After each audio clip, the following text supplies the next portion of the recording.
I don't know why I'm telling you this. Maybe because I've held it in for so long it's rotting me from the inside. My name is Claire. I'm 36. And I think I'm disappearing in my own marriage. There's no violence. No betrayal. No big scandal to point to. Just silence. Distance. The way he used to look at me like I was both trouble and treasure, and now I'm just part of the furniture. It wasn't always like this. God, no. In the beginning, we were electric. Matt was the kind of man who made me feel like I was the only woman alive. He used to touch the small of my back when I was washing dishes, just so he could pull me into him and whisper something completely inappropriate. We'd be mid-argument and he'd cut me off with a kiss that left my knees weak. I'd laugh and push him away, secretly aching to be pulled back. Our bodies spoke a language of their own, soft, urgent, instinctive. I felt wanted. Seen. Known.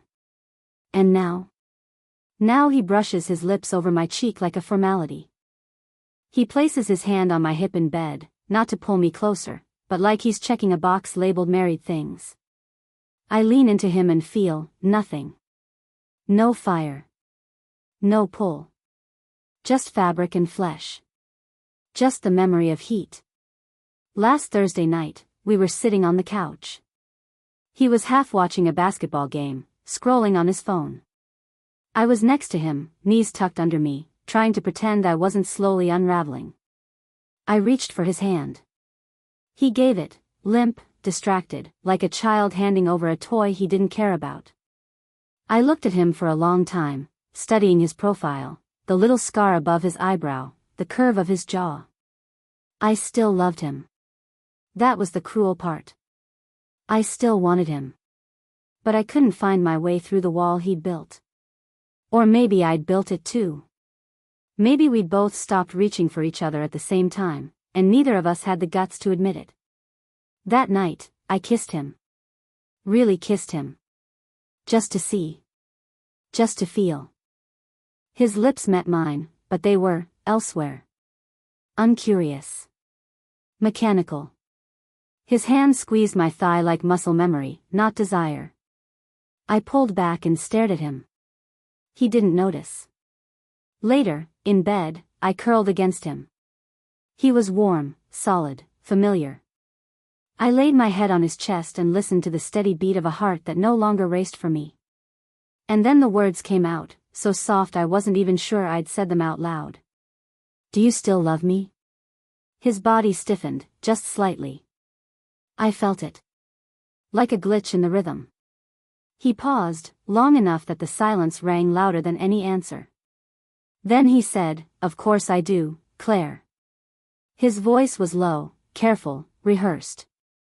I don't know what I expected. A kiss? A tear? A laugh? Maybe a question back, why would you ask that? But he just turned onto his side, facing away. And I laid there, wide-eyed in the dark, realizing that, of course, isn't the same as yes. That was the moment. The exact moment I knew something had shifted. It wasn't dramatic. No storm. No slammed doors. Just that small, aching whisper inside me, "You're not crazy. This isn't what love is supposed to feel like." And I haven't been able to unhear it since. Matt's a paramedic. 12-hour shifts, sometimes 16. He comes home with blood under his nails, stories behind his eyes, and an exhaustion that clings to his skin. I used to wait up for him, warm food in the oven, tea in my hands. I wanted to be his soft landing. But over time, I realized I was more like the couch he crashed onto than the woman he came home for. He shows his love through touch. Always has. A hand grazing my lower back when he passes behind me, a palm to the nape of my neck, his body pressing into mine when I'm brushing my teeth, little collisions that are supposed to mean I'm still here. I still want you. But he doesn't ask how I am. He doesn't notice when I shrink. When I flinch just a little from the weight of everything I'm carrying alone. 2 weeks ago, I was washing dishes after dinner. He came up behind me, slipped his arms around my waist, and nuzzled my neck. He wanted sex. I could feel it in the way his hands roamed, in the way his body pinned me gently to the counter. And I wanted to want him. I wanted to turn around and lose myself in it, in him. But I hadn't seen him in 2 days. He hadn't asked about my presentation, or how my mom's tests went, or why I'd been crying in the bathroom the night before. His hands were on my hips, but he hadn't seen me in weeks. So I tensed. "Not tonight," I said quietly. He sighed, barely, but I heard it. He let go, stepped back, and left the room without a word. The next morning, he made pancakes. My favorite. He kissed my forehead and said, "No hard feelings." Like we were just two people who'd missed each other in the hallway. I wanted to scream. It wasn't about last night. It wasn't even about sex.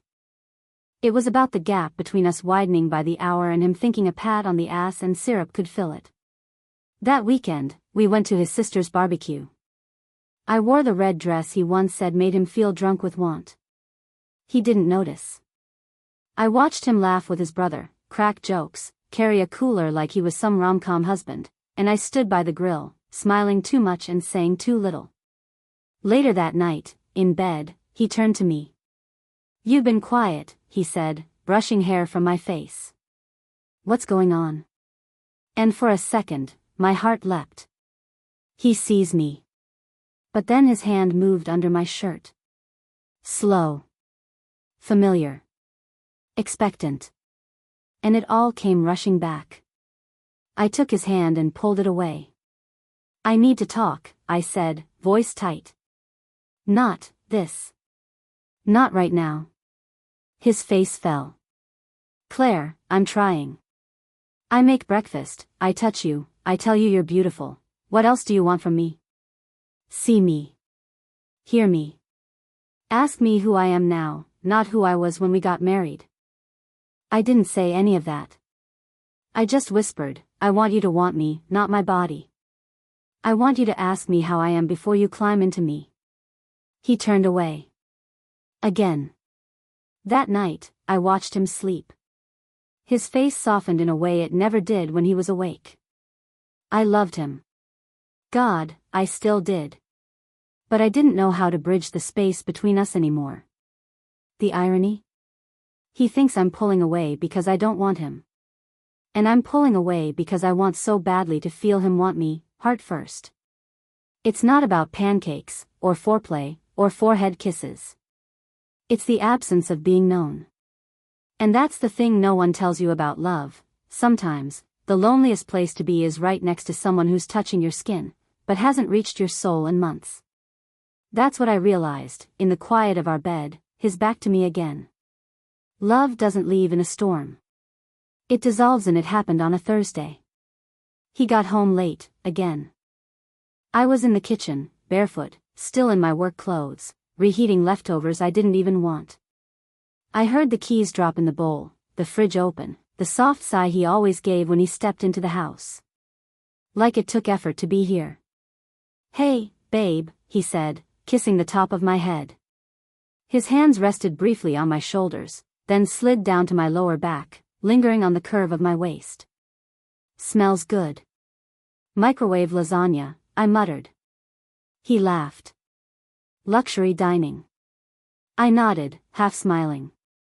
He pulled 2 plates from the cabinet, and I let the silence stretch thin between us. We sat down to eat. I asked about his shift. He gave me a few vague answers, nothing terrible, just busy.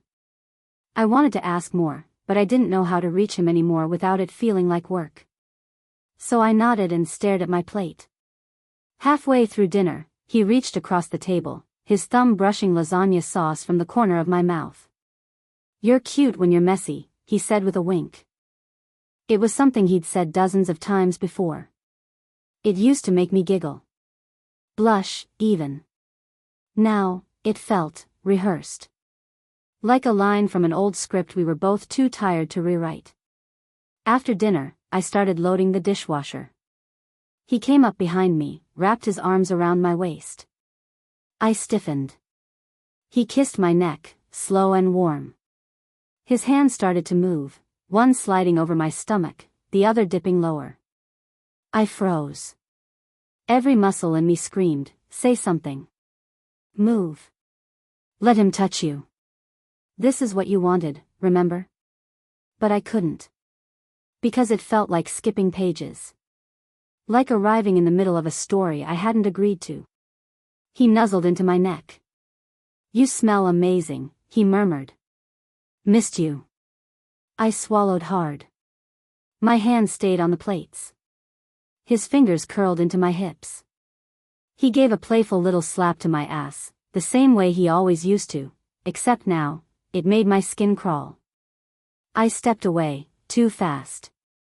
He looked at me, confused. "What?" I just need to finish this," I said, gesturing to the sink. "You can finish it later," he said gently, stepping closer. "Come here." I hesitated. Then forced a smile, let him kiss me. But the kiss felt like cardboard. His lips were warm, familiar, but there was no current, no click. Just the pressure of routine. I kissed him back. Briefly. Then pulled away. He looked hurt. "Did I do something wrong?" "No. I'm just tired." He nodded, slowly. "Right. Of course." He left the room, shoulders tight. And I stood there, hands still wet, chest hollow. I wanted to want him. I really did. I remembered when his touch sent sparks through my spine. When a look from him made me melt. Now, I was dreading bedtime because I didn't know how to lie next to him without feeling like a fraud. And the worst part? He wasn't trying to hurt me. He was trying to connect. To love me the only way he knew how. So why did it feel like suffocation? Why did I flinch at the same hands that once made me feel like a goddess? Why couldn't I explain to him that his kisses didn't land because I didn't feel seen, only touched? And why? Why does everything have to turn into sex?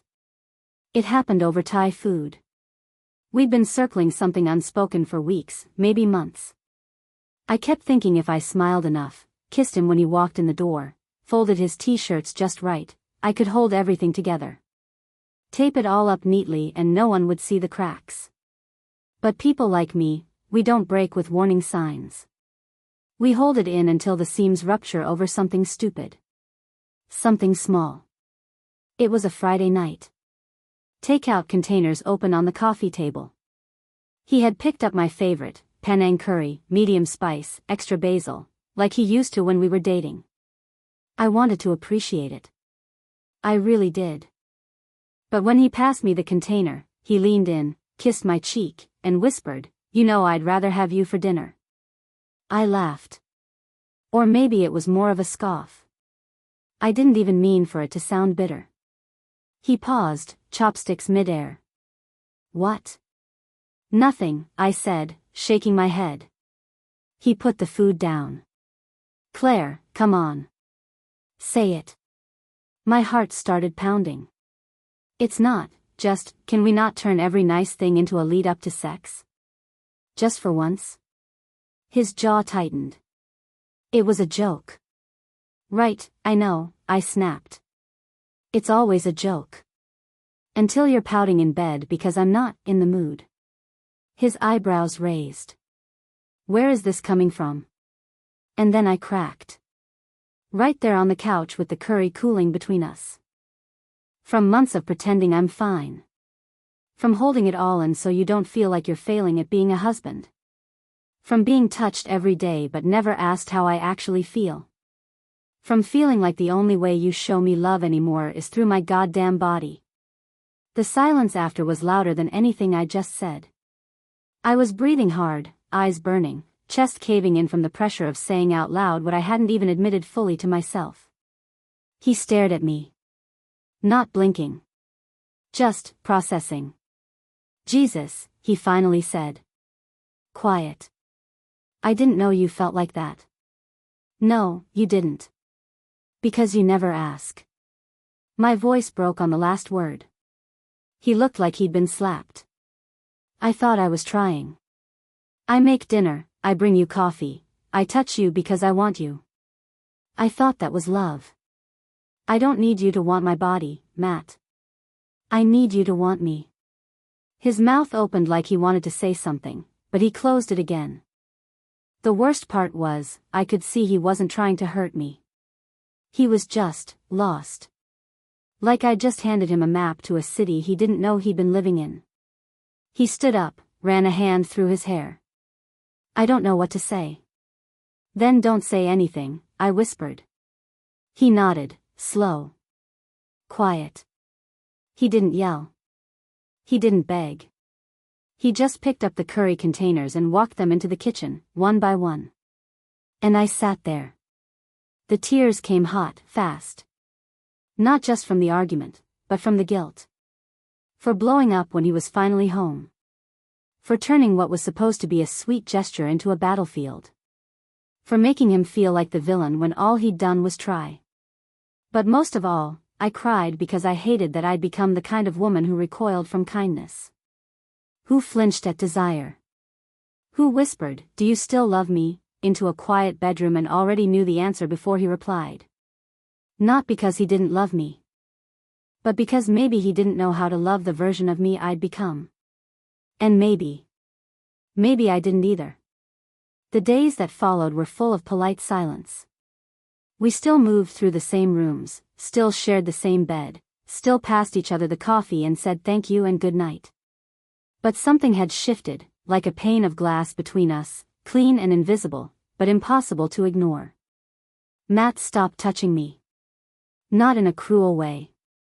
Not out of punishment. He just stopped. No arm around my waist while we watched TV. No lazy hand brushing against mine in the kitchen. No forehead kiss in the morning. The absence was so quiet it was deafening. And I missed him. God, I missed him. I missed the weight of his body curled behind me when we slept. I missed the way he used to nudge my foot under the table like a secret handshake. I missed his dumb jokes, the way he could say, "You look tired," and mean it like, "You look beautiful." But I didn't know how to reach out anymore. Every word I rehearsed in my head felt too fragile, too late. One night, I walked past the bathroom while he was brushing his teeth. The door was cracked open just enough. He was staring at himself in the mirror, toothbrush hanging in his mouth, shoulders slumped. He looked exhausted. Older. I realized I hadn't really looked at him in weeks. Maybe months. I'd been so buried in my own pain I didn't notice his. There were little signs, things I'd missed. He'd been coming home earlier, lingering in the hallway like he wasn't sure he was welcome. He'd started folding my laundry again, even though he hated doing it. I found a podcast paused on his phone called When Intimacy Fades. That night in bed, I stayed on my side, but I wanted to roll over. I wanted to press my face into his chest and tell him I didn't mean for everything to turn out like this. That I still loved the way he smelled after work. That I still remembered the way he held me the first time I cried in front of him, like I was something holy. But I stayed still. And so did he. We were frozen. Afraid to say the wrong thing. Afraid to say anything at all. A week later, I found him sitting in the garage, hunched over his workbench, staring at an old photo of us on vacation in Big Sur.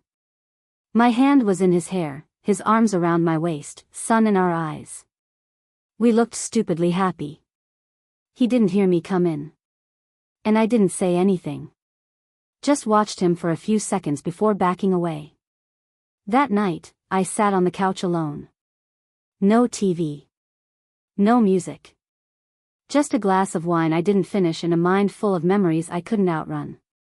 This wasn't about blame anymore. Matt wasn't the bad guy. He was a man trying, failing, hurting in ways I hadn't seen. Maybe because I didn't want to see them. Maybe because I needed to believe I was the only one drowning. But we were both in the water. The real question was, did I want to reach for him again? Did I want to claw my way back to love, to intimacy, to the risk of being vulnerable all over again? Or had I already let go? I looked at the closed bedroom door. I imagined him lying there, back turned like always. But I also imagined what might happen if I walked in, climbed in beside him, and just said, "I miss you." My heart pounded. And I knew I had to choose. Not later. Not tomorrow. Now. That night, I stood outside the bedroom door for what felt like hours. My fingers hovered over the doorknob, my throat thick with 1,000 unspoken things. I wasn't sure if I was going in to stay, or to say goodbye. When I finally opened the door, the room was dim. Matt was lying on his back, not turned away like usual. His eyes were open. He looked at me, just once, then back at the ceiling. "I thought you weren't coming to bed," he said quietly. "I wasn't sure," I replied, stepping inside. My voice felt thin in the dark. I stood at the edge of the bed, not knowing what to do with my hands. "I saw you in the garage," I said. He didn't move.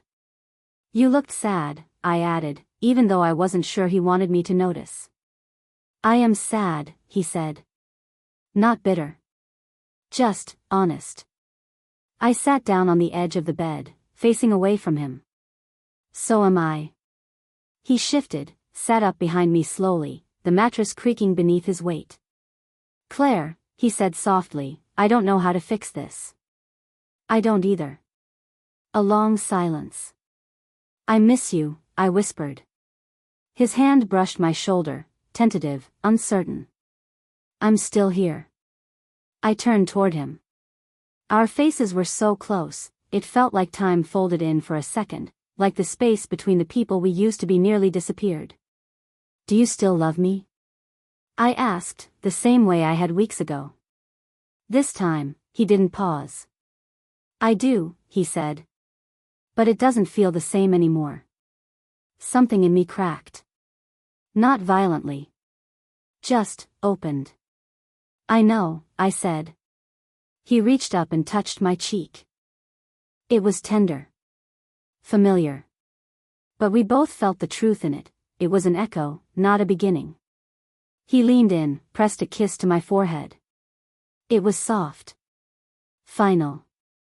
That night, he slept on the couch. I didn't ask him to. He didn't explain. We both just knew. In the morning, he packed a small bag. Said he'd stay at his brother's for a while. No yelling. No begging. Just tired eyes and a hand that lingered too long on the doorknob. I watched him go. And I didn't cry, not then. Because part of me knew this wasn't about punishment or winning or who was right. It was about finally telling the truth. About realizing that love, even when it's real, can fade when left unattended too long. That physical closeness without emotional presence is just a shadow. That sometimes, the bravest thing you can do is admit it's over before it turns into something neither of you recognize. I stood in the quiet kitchen, wrapped in his old hoodie, the scent of him still clinging to it. My chest ached, not just with loss, but with the weight of understanding. He did love me. But not in a way that could carry us forward anymore. And that, somehow, hurt more than hate ever could. Let me tell you something I wish I'd understood sooner. Love doesn't die in one moment. It wears down. Quietly. Like water smoothing stone. I used to think desire was the fire, the spark, the physical pull, the hunger. But it's not. Desire is born in being seen. Really seen. It's in someone remembering the version of you that even you forgot existed. It's in safety. In care. In the ordinary moments when someone asks how your day was, and then really listens to the answer. Matt loved me. I know he did. But somewhere along the way, we both stopped trying to know each other. We assumed we'd already arrived, that love, once declared, would just stretch on without maintenance. I became bitter. He became distant. And we both thought the other had changed. But the truth is, we stopped choosing each other. I learned that emotional intimacy isn't a given. It's a habit. A practice. And if you're not careful, even with all the best intentions, you can end up lying next to someone every night and still feel completely alone. We didn't scream. We didn't cheat. We just faded. And if I'm honest, that's almost harder to grieve. I miss the idea of us more than the reality of who we became. And that's what I'm sitting with now, not just the loss of him, but the loss of who I was when I felt loved by him. But I'm learning to meet myself again. To ask myself the questions I wanted him to ask. To build something inside that doesn't vanish the moment someone else stops reaching for it. So if you're listening, really listening, please remember this: it's not enough to be wanted. You have to feel known. And love, real love, doesn't live in the grand moments. It lives in the quiet ones. And it dies when we stop showing up for them.